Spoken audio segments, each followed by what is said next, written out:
Okay, so for this week's science communication, we will be explaining the internal control of blood pressure and how we would relate the recommended lifestyle changes to what we know of blood pressure homeostatic control mechanisms to our uncle who does not believe the doctor knows what he or she is talking about. So, there are three measures that can be used to control blood pressure. For example, reduce salt intake, lose weight, and 30 minutes of exercise daily are must for a hypertensive patient on treatment.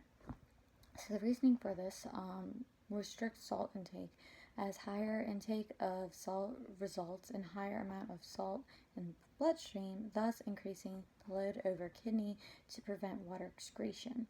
Higher the water retention, higher will be the fluid load, and higher will be the blood pressure.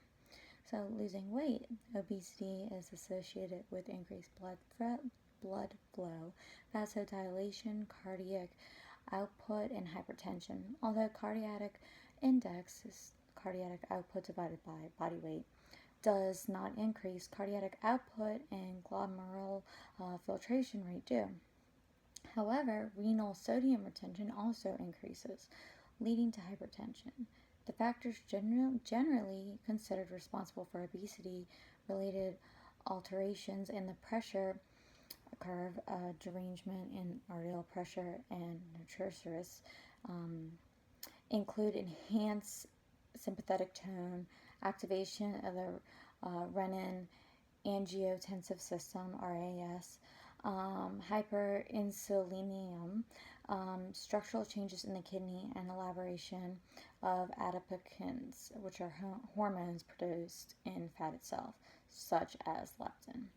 And then daily 30 minutes of exercise. Exercise alone is associated with reductions of approximately 3.5 and 2.0 mmHg in systolic and diastolic blood pressure, which is SBP and DBP, respectively.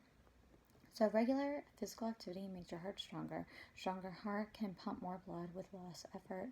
If your heart can work less to pump, the force on your arteries decreases, lowering your blood pressure.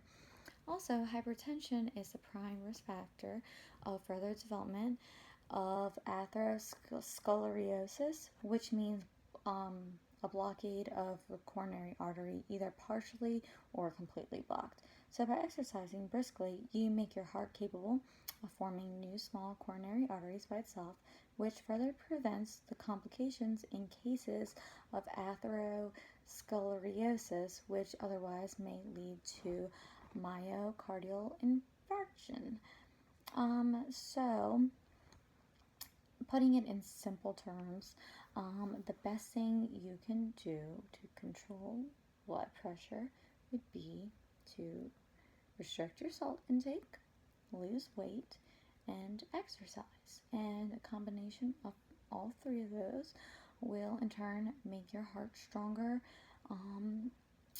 which can cause it to work less to pump, and the force on your arteries decreases, which in turn lowers your blood pressure.